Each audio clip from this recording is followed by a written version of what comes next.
What's going on, everyone? It's Ben from YGO from Zero, back with another Retro Yu-Gi-Oh video. And since we just wrapped up coverage on Breaker and are now diving in to Vampire format, I figured it would be a good time to just sort of look back over on the TCG formats from 2003 and sort of give my opinions on them and my general ranking of them. It's definitely been a long journey covering all these formats, and I think it's really showed how the game shifted a lot in the early days. And it's really, really cool to see. Like, the first format of the year, Android format, is very, very different from the last format of the year, Breaker format. Now, in the past, since I have covered the unlimited formats on the channel as well, I've sort of included those in these sorts of lists. But thinking about the unlimited formats from 2003, I feel like there honestly isn't too much difference between those and the sort of official formats that people play. So I figured it would just be sort of like redundant and confusing for a lot of people if I did feature those. But if you are interested in them, then I do have videos on my channel covering things like, Silly Snake or LON format or LOD format or whatever format you want, where we sort of, take a look at the formats where it would be like, well, what if we didn't play with this limited list and we use the new cards, all 3 copies?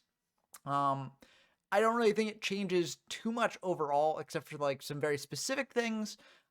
And those specific things generally trend towards making the format worse in a lot of ways, although there are people who really do enjoy playing with those unlimited formats. So for them, it would probably increase the enjoyment factor there. But I figure that covering these sort of tentpole formats here is the best way to sort of give my thoughts on the year as a whole. And so let's just dive into them. But before we do, if you're not already subscribed to the channel, please do subscribe. We're very, very close to 1,000. We're only 10 away at the time of recording. And I'd really like to reach that by the end of the month. And yeah, it would be a major, major milestone, 1,000. I've got some big plans for that. So definitely subscribe if you're not already. And also, like the video, leave a comment down below as to what your rankings would be, whether you disagree with me or whether you agree. And also, I'm planning on leaving a link to this tier maker in the description of this video, so feel free to make your own tier list with this as well. But with all that out of the way, let's dive into the rankings, and let's start at the beginning of the year. Not quite the beginning of these pictures, as it did go by alphabetical order based on card name, but we're starting with Android format, which I've chosen to represent with this Jinzo symbol here. Now, Android format was basically, Labyrinth of Nightmare came out. It introduced not necessarily as many like game warping cards in terms of like power spells or power traps. It more introduced like, a trio of very efficient beaters in the form of Gemini Elf, Kaiku the Ghost Destroyer, and Bazoo the Soul Eater. And that really warped the game around those 3 cards for quite a bit. There were also some other sort of introductions of things. Skull Lair became a card that people were playing because it had the wrong card effect. Same with Kaiku and Bazoo. Also, Jar of Greed became a thing that people were starting to play. And there's some very interesting sort of dynamics in the format, and I do enjoy it. However, I do think it's really between enjoyable or a great time. I should probably explain the format tier list here. Peak Yu-Gi-Oh! Is if it's like one of the best formats in the game. I think every Yu-Gi-Oh! Player should play at least once in their life. A great time is if like, it may not be the best format out there, but I do really, really enjoy it. So, I really like to play it. If anyone asks me to play it, I'm generally just down whenever. Enjoyable is like, I enjoyed playing it while I was in it. Would I play it again in the future? Sure. But am I actively going to seek out games with it in the future? Probably not.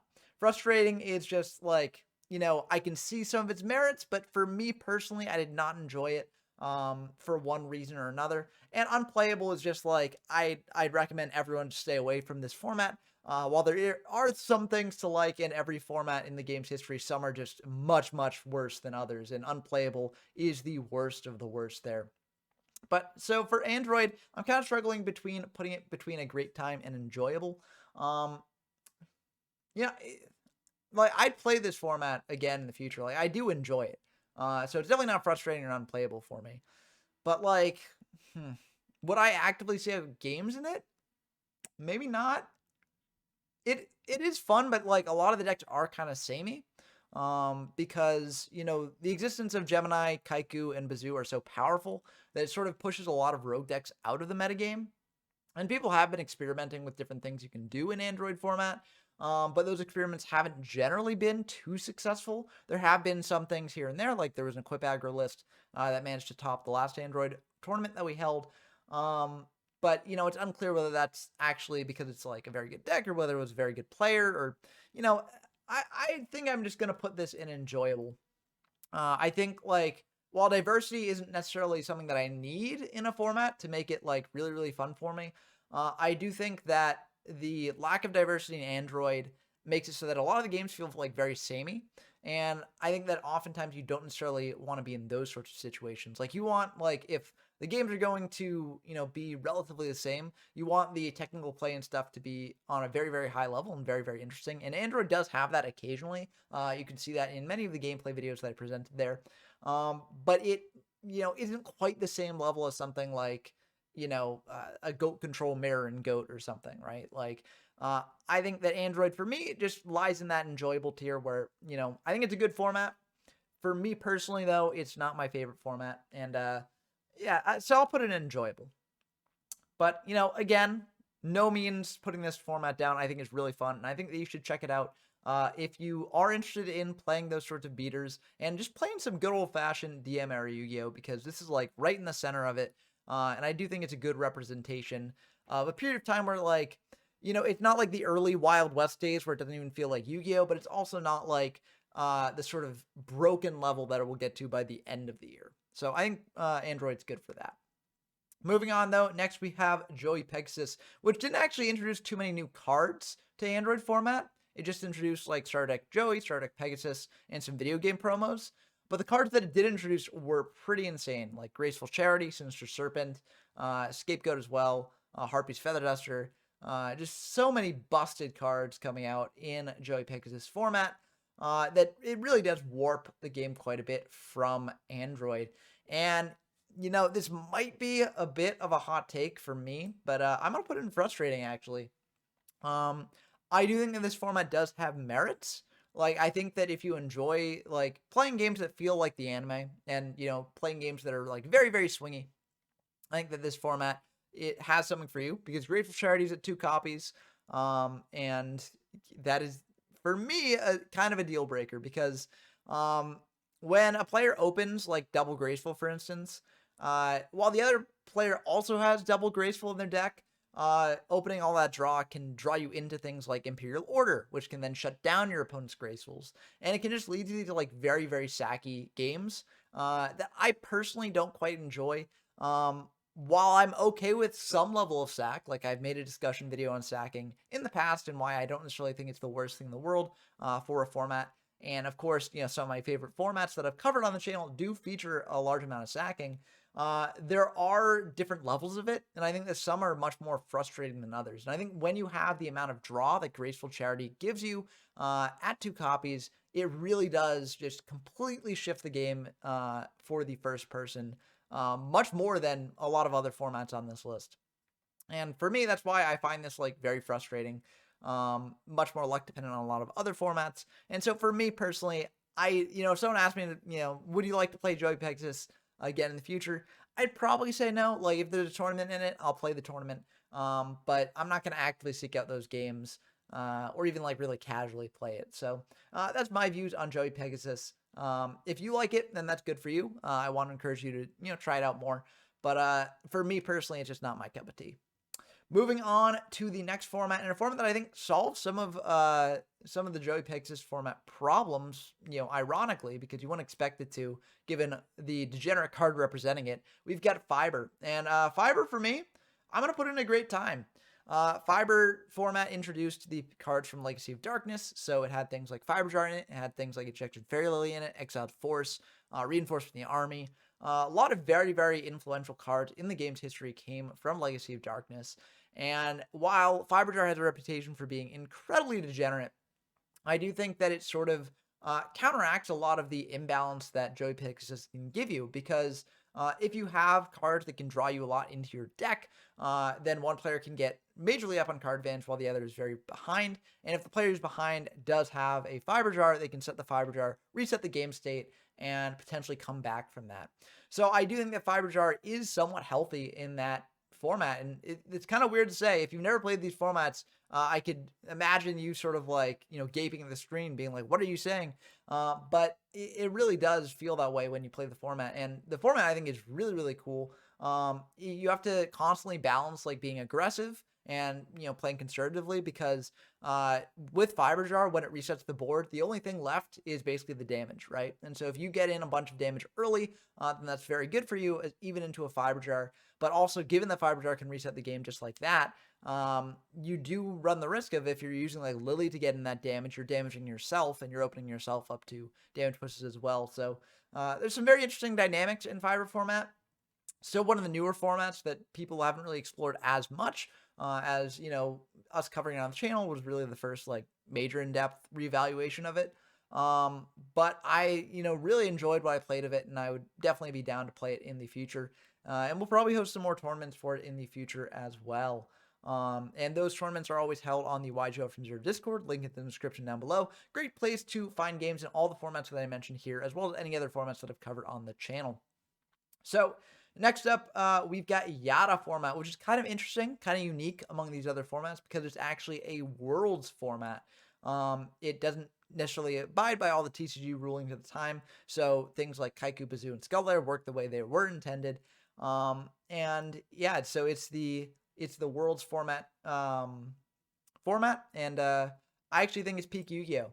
And it's kind of funny how the ordering for these formats have gone. I wasn't expecting them just to be sort of a straight line like that. But I do think that Yata is more than a great time. I think it's peak Yu-Gi-Oh!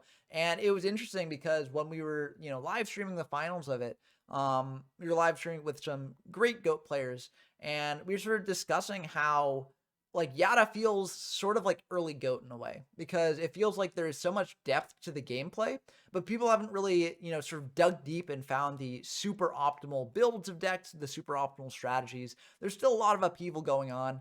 Last tournament was won by Gravekeepers. The tournament before that, or one of the tournaments before that, was won by Gearfried Control. There's a lot of experimentation going on in Yata, and I'm very excited to see how the current tournament wraps up as well, because there currently is a tournament for this going on in Format Library, which I will be covering the results of when that wraps up. But I think Yata is really, really fun. I think that some people might be turned off by how many power cards there are in it, but I feel like Yata hits that sweet spot where there are a lot of power cards, but because there are so many power cards and because they're limited, so you don't have things like Graceful Charity at 2 copies, because they're limited, it feels a bit more fair overall. Sacking can occur, as I mentioned, but I'm okay with the level of sacking in Yata format because, it feels like either player can sack in a way that doesn't shut out the player completely from sacking. Like, IO would still exist, but there aren't as many, sort of turbo drawing into IO turns as there are in something like Joey-Pegasus. And even with IO, there are things that you can do to play around it. Mirage of Nightmare is in the format. Mirage of Nightmare has interesting interactions with IO. There are some interesting sort of things that you can do. So I do think that, despite its flaws, I think Yata for me is peak Yu-Gi-Oh! And I encourage everyone out there who's never played it and maybe has been intimidated by it to actually give it a shot. And despite being named Yata, the Yata lock doesn't necessarily end, all the games. It's not like Chaos format where you get the Chaos Yata lock. It's a much, much more fair Yata lock, and you can play around it if you're keeping that in mind. So, yeah, Yata, peak Yu-Gi-Oh! For me, easy. And now for the last format on this list, we've got Breaker format. And I'm going to put this in unplayable to complete the line. No, I don't think Breaker's unplayable. I do think it's probably either frustrating or enjoyable. And the reason for that is Scientist FTK does exist in Breaker format, and it's a decent deck. It managed to place second at the Breaker tournament that we held for this. And that is a, sort of deck that sort of shuts down the game and can give you sort of like non-games, because like game 1 is just like, well, Scientist open combo. Game 2, you side into the outs, you either draw the outs or you don't draw the outs. Or Scientist bricks or it doesn't brick, and so that can be frustrating. But I think after the recent tournament, I think people will be moving away from Scientist FTK a bit, because Scientist FTK didn't actually win that tournament, and its flaws were very apparent in that tournament. Scientist FTK could definitely adjust. There are 3 scientists in the format, so it's still very, very good. And also Last Will works the way it did before the updated ruling that like GOAT format used, for instance. So it's a bit less powerful there. But yeah, I think I'm gonna put it in frustrating as it currently stands. Um, but I think given more exploration in the future, it could definitely rise to enjoyable or even higher. But right now, given the results of the recent tournament, and given that I assume that people are going to be experimenting with Science FTK more in the future, I do feel like this is more frustrating than enjoyable. And this is coming from someone who does enjoy FTKs. Like, I enjoy FTKs, but I acknowledge that they do make some formats frustrating, especially when they are very dominant, like they are in Breaker format. Now, uh, you might be wondering, because, and in December, there technically was like a Dark Crisis format, which was basically Vampire format but without the limited list. But I'm choosing not to cover that in this video, even though it is distinct from the other formats on the list, because I don't really think it's that distinct from Vampire format. So, I feel like it's basically just putting Vampire format on this list, and I feel like we'll save that for 2004. But I hope that you enjoyed this video here, and you can go back and compare it to the video I did for the 2002 tier list. And I think you'll see that, like, for me personally, I think a lot more of the 2002 formats spoke to me, and were like much higher on this list than a lot of the 2003 formats did. But I think the highlights of the 2003 formats were very, very good. Like, Yata was great, Fiber was great, like Android was also really fun. Um, so I think that there is, very fun formats in 2003. It's just, you know, a bit less iconic than the first year of the game, which makes sense. The first year of the game is always going to be a bit more iconic, especially when they're sort of finding their feet and the formats sort of feel very distinct from one another. Um, but, there's still stuff to love here, so I encourage you to give these 2003 formats a shot. But what do you think of this tier list? Do you think that I'm being a bit too harsh on things like Breaker or Joey-Pegasus, or do you think that I'm overrating things like Yata or Fiber?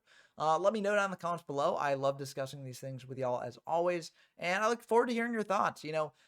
There's no one sort of like universal Yu-Gi-Oh format in my opinion. I think that different formats will speak to different players, and for me, this is how they speak to me, but for you, they could definitely be a bit different. So I hope that you enjoyed it as always, and until next time, I've been Ben from YGO from Zero, and I'm signing off.